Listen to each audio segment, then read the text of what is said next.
Mas enfim, então hoje a gente vai falar um pouco sobre o Kotlin 1.3, o que é de novo. Tem coisa pra caramba.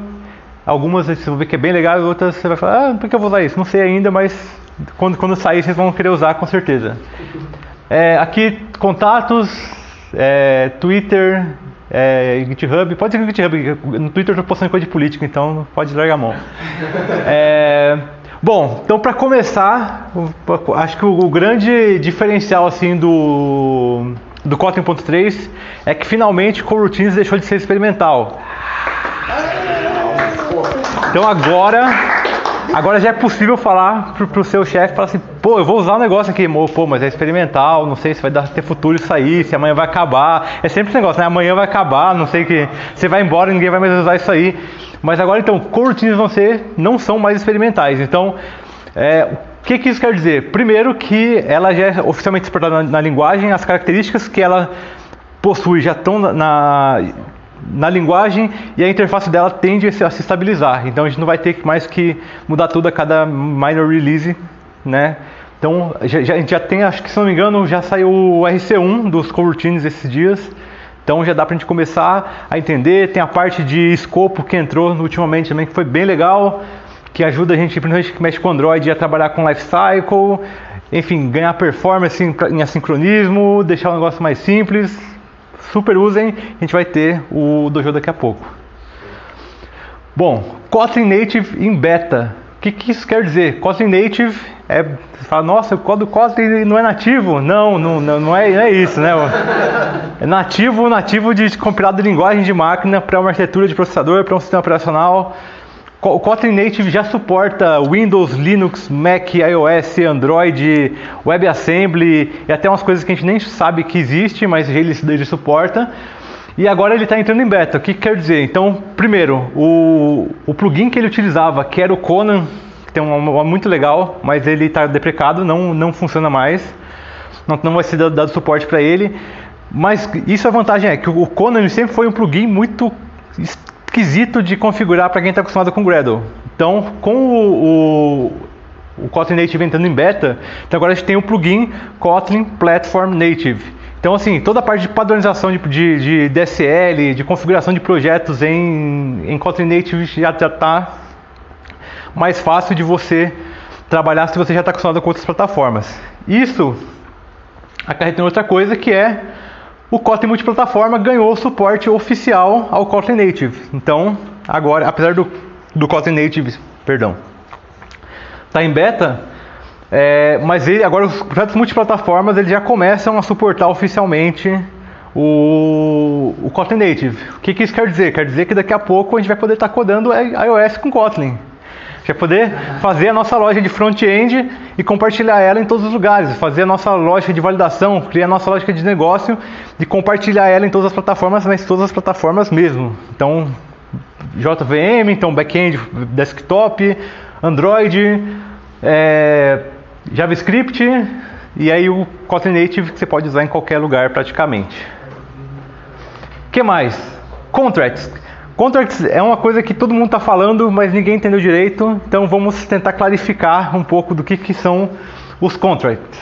Então assim, imaginando o que aconteceria se eu tivesse uma função assim no aplicativo meu. Então, uma função chamada full que recebe uma string nullable.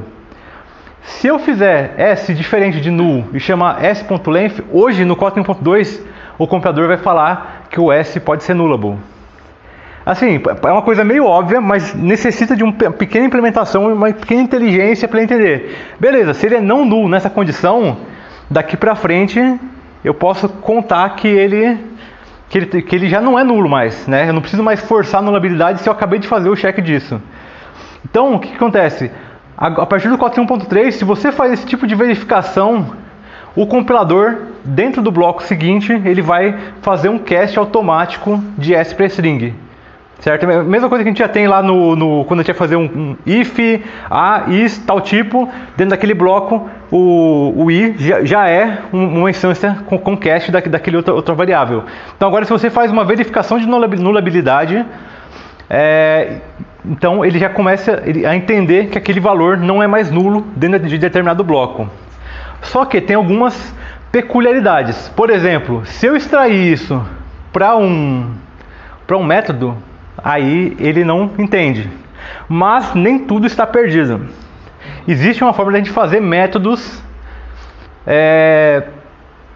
digamos assim, modificarem determinados tipos dentro dele. Então o que a gente faz? Então imagina aqui que eu tenho uma condição, certo? E a hora que ele entra aqui, a gente tem uma palavra-chave de um método chamado contract, que é aí que você consegue fazer ele modificar o tipo aqui dentro e transformar a sua variável dali para frente. E aí, nesses casos aqui, o compilador ele vai entender por quê? Porque se caso o string for, tipo, a condição aqui ela não for satisfeita, né? Então for, por exemplo, uma string nullable, eu vou ter um throw illegal argument exception. Então, a partir daqui, aí ele já consegue entender um pouco. É um pouco complexo, aos poucos, quando isso começar a popularizar um pouco mais, a gente vai conseguir ver mais na prática, mas é basicamente o que é contracts. Eu consegui, em runtime, falar para o compilador assim, olha, compilador, por mais que essa variável era nula, a partir daqui ela não é mais nula porque eu garanto para você. Então você consegue fazer esse tipo de coisa sem ter aquele monte de warning no seu código, né? Sem ter que usar também aquele operador do exclamação, porque aquilo ali não vale, aquilo ali é roubar. Bom, outra coisa que entrou no Kotlin 1.3, então agora a gente pode capturar valores dentro do when. Então vamos imaginando aqui que eu tenho uma request, certo? Eu coloco uma request dentro do when e atribuo ela no valor. E aí eu consigo ver, tipo, por exemplo, se ela for uma instância de success, então eu faço aqui o meu método, por exemplo, retornar o body. Ou se não, ele jogar uma HTTP exception. Então eu consigo agora, isso aqui a gente já tinha tipo em C, C++, umas paradas assim. O Java até tinha de certa forma, mas agora você consegue então colocar dentro do when uma variável e aí comparar a partir dela dentro do seu bloco aqui de verificação. Então já vai poupar bastante código, a gente consegue deixar o negócio bem mais sucinto quando a gente está falando de tipagem, tratamento de erros, esse tipo de coisa, a gente consegue fazer de uma forma bem mais resumida quando a gente está fazendo com o Kotlin. Outra coisa também que entrou, a partir de agora a gente pode também adicionar @JVM Field, JVM Static dentro de interfaces. Então isso até o momento não era possível, mas eu consigo, por exemplo, colocar dentro de um Companion Object em uma interface e anotar com essas anotações da JVM para tornar esses valores, sei lá, estou trabalhando num código que eu preciso interagir com Java, ainda tem aquele legado que eu preciso mexer, eu consigo transformar esse tipo de coisa em estático ou então em atributos. E isso aqui, por exemplo, ó, cria aqui uma interface.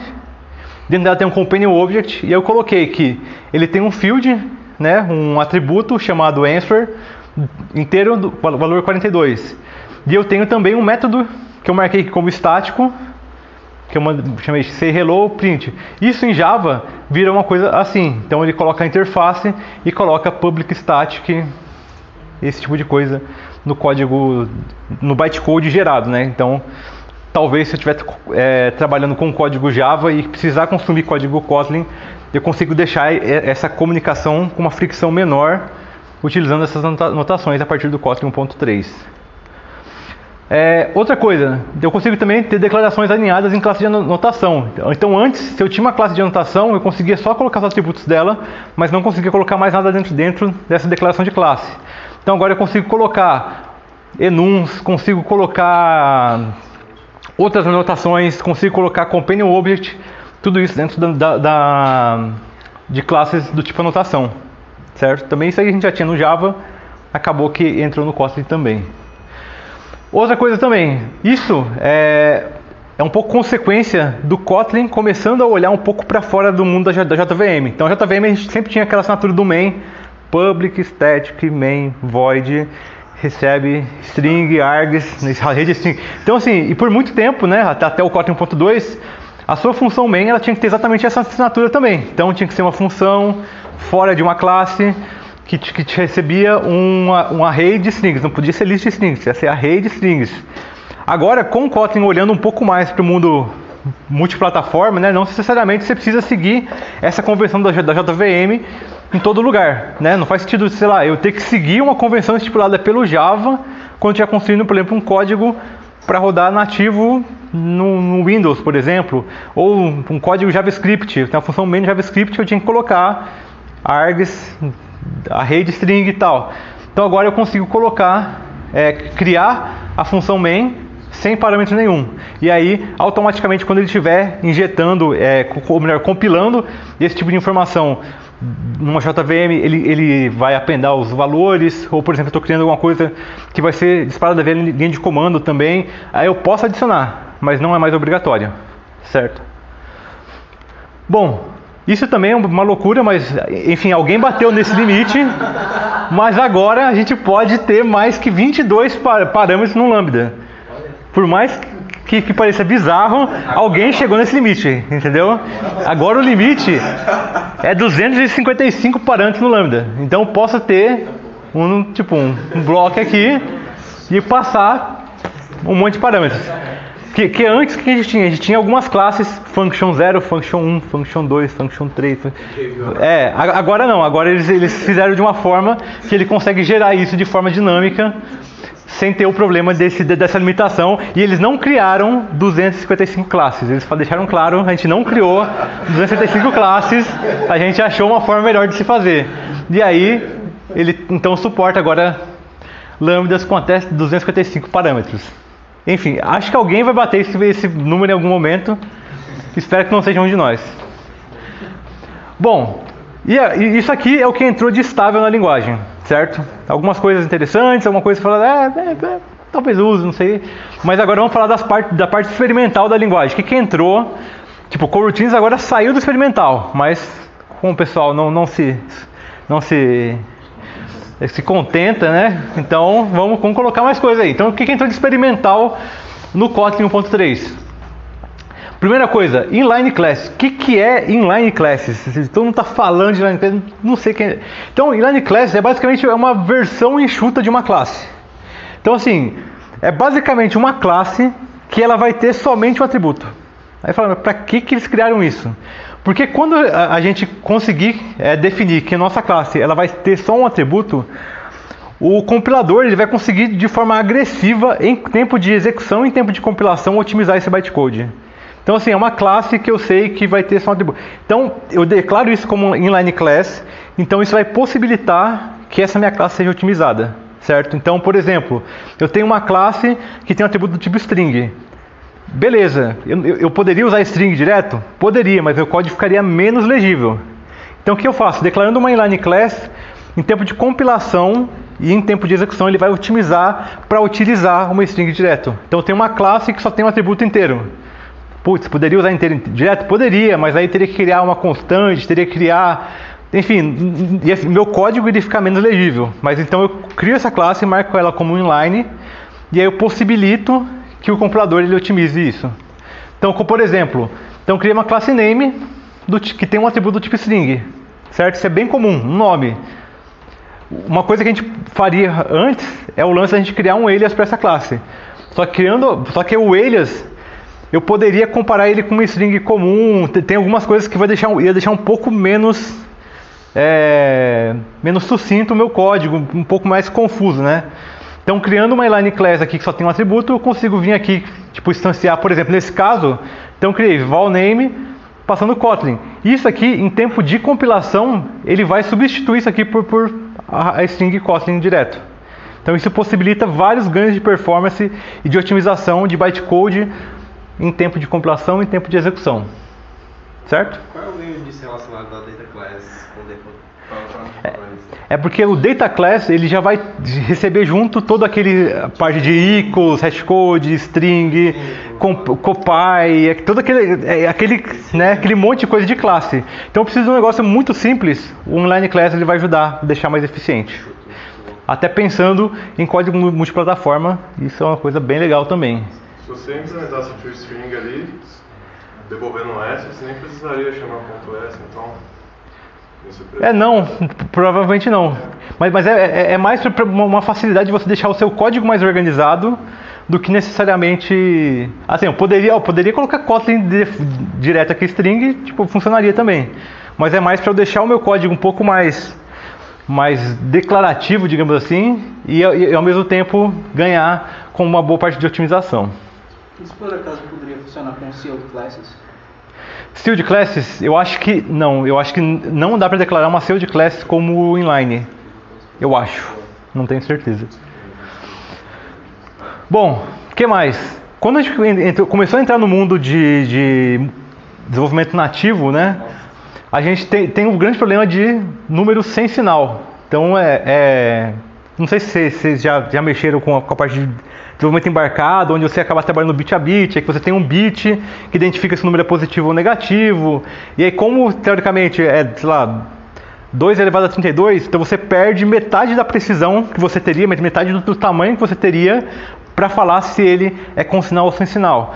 Então, a partir do Kotlin 1.3, está entrando tipos inteiros sem sinal. Então, como que eu declaro? Eu posso primeiro declarar ele direto, né? Tipo, como uma constante, só colocando aqui, ó. Então, eu quero um inteiro sem sinal. Coloco 42, U. Ah, eu quero um long sem sinal. Eu coloco 42, UL.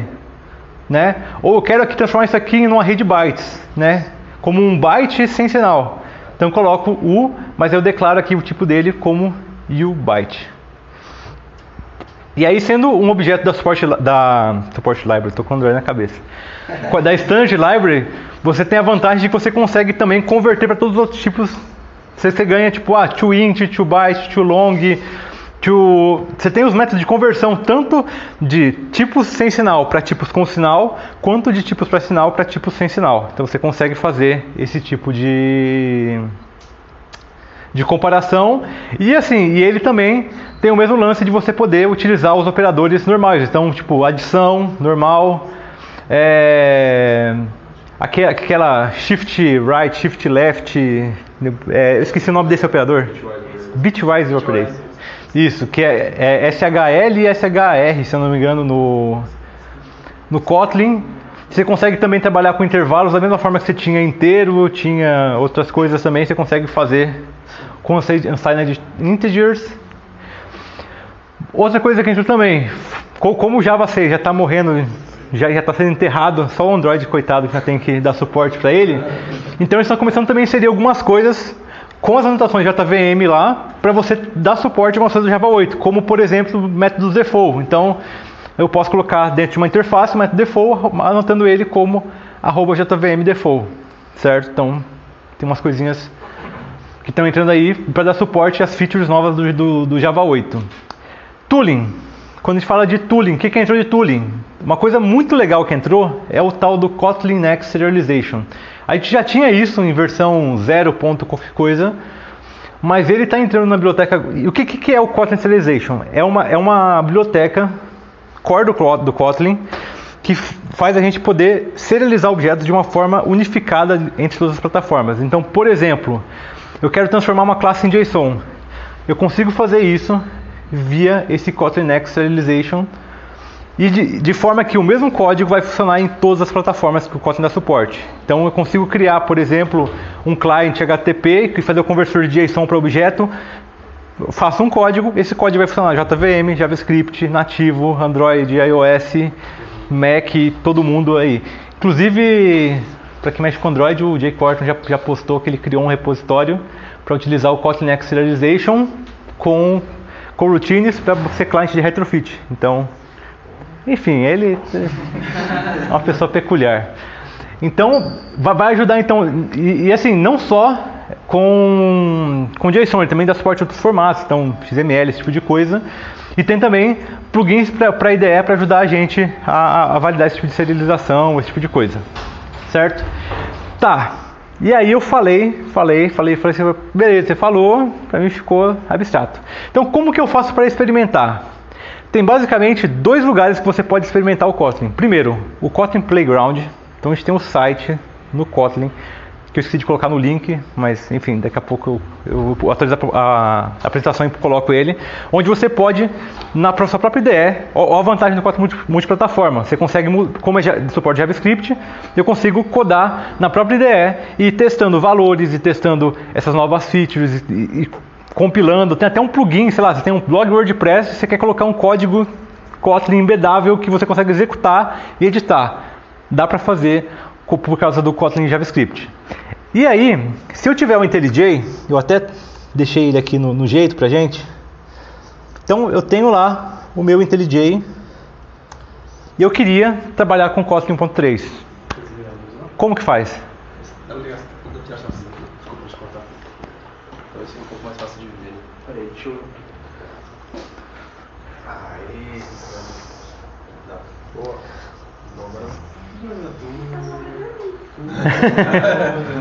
Pronto, deixa ali, não tem, nesse quadrante não tem ninguém, então beleza, então assim, tô aqui no meu IntelliJ, quero brincar com Kotlin 1.3, quero testar, quero botar em produção também, tô nem aí. Como que a gente faz para habilitar o Kotlin 1.3? Então a gente vai vir aqui nos plugins, certo? Então tem os plugins da IDE.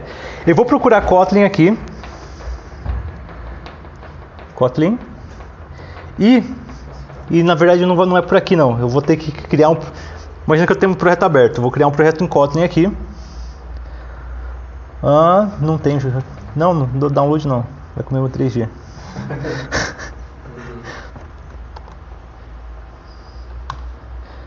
Deixa eu só... É que eu baixei a ideia do zero pra gente fazer juntos aqui, mas... Não vou achar aqui. Installs... Java... Beleza?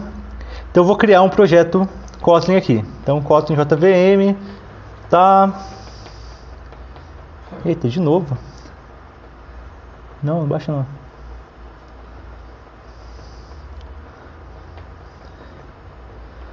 Certo? Então vou criar o projeto. Ele vai baixar o mundo, como sempre. Tá, mas deixa eu ver se ele está indexando. Então o que eu vou vir? Eu vou vir aqui em Tools. Não, eu tenho que indexar primeiro. Mas aqui em Tools vai aparecer o menuzinho Kotlin daqui a pouco. Só ele terminar de coisar aqui.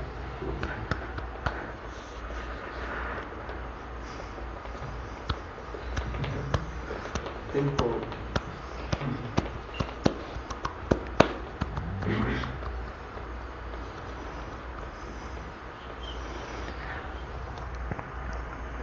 Bom, está indexando, coisa que...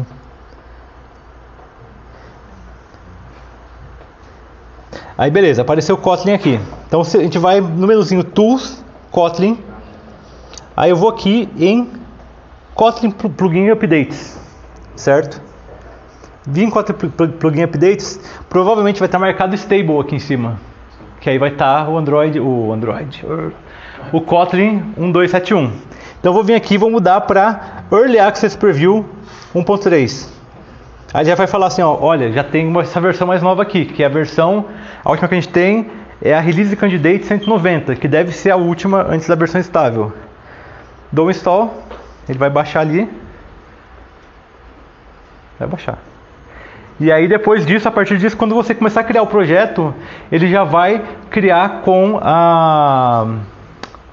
as versões de Release Candidate do Kotlin 1.3, e aí você vai ter o tooling de IDE, vai ter a parte de autocomplete, ele já vai começar a adicionar os novos checks. Então, por exemplo, eu criei uma classe com atributo só, ele vai sugerir para você criar uma inline class. Eu coloquei, enfim, um tipo muito grande, ele vai sugerir para você mudar para unsigned int, unsigned long, esse tipo de coisa. E é tipo isso, na verdade. Aí você dá aquela pausinha no vídeo. Mas é isso. E aí uma coisa legal também é que começou a sair agora as primeiras builds do Gradle 5.0. E o Gradle 5.0 é onde vai entrar também a parte do Kotlin Script Language para Gradle versão estável. Então a API, se você baixar o 4.10.2, que é o último, ele já está em Release Candidate, a API já está estável, mas a partir do Kotlin do Gradle 5, o script de Kotlin já vai passar a ser o default da plataforma do Gradle. E qual que é a grande vantagem do Kotlin em relação ao Groove? Então, deu certo, ele vai mandar reiniciar a IDE. Qual que é a grande vantagem do Kotlin em relação ao Groove? O Kotlin ser estaticamente tipado. Isso, se seu projeto já está começando a ficar grande, já tem mais que 5, 6 módulos, a diferença é gritante. Tanto que o próprio projeto do Gradle, ele tem mais ou menos uns 38, 40 módulos. E eles migraram todos os scripts do projeto do Gradle para Kotlin, e eles ganharam mais ou menos 25 minutos de tempo de build no total no pipeline CI deles. Então, assim, principalmente a parte de tempo de análise, compilação de script, isso melhora significantemente. E você vai falar assim, putz, mas eu já estou tão acostumado com o Groove e tal. A DSL do Kotlin para o Gradle, ela já está muito mais próxima do Groove, de forma que a adaptação que você vai ter de uma coisa para outra vai ser muito pequena. Realmente eu acho que vale a pena vocês tentarem. Aqui então eu vou só criar um projeto novo com o Kotlin novo.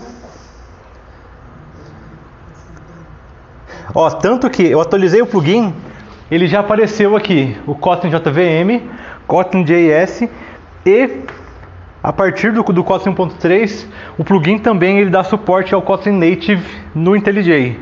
Então antes, para você poder codar o Kotlin Native, você tinha que ter o CLion ou o AppCode de JetBrains.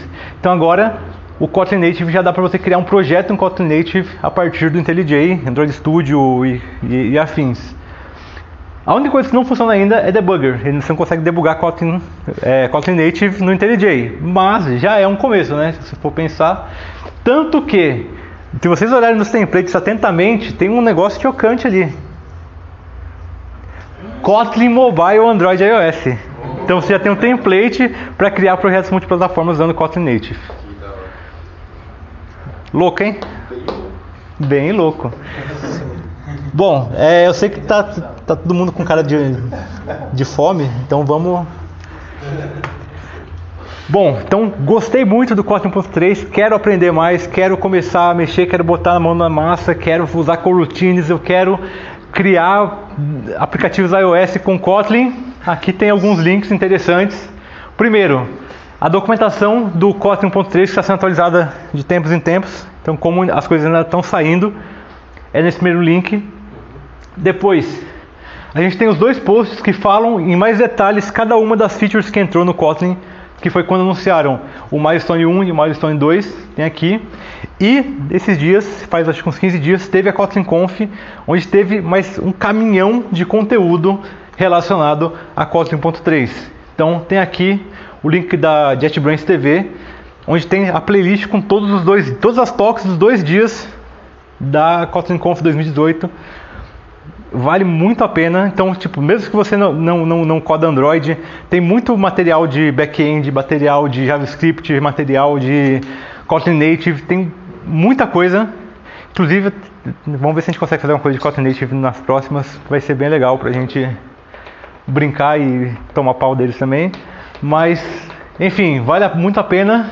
E depois a gente coloca essa apresentação lá no link do Meetup. Aí vocês conseguem acessar também os links e olhar com mais calma. Beleza? Valeu, gente.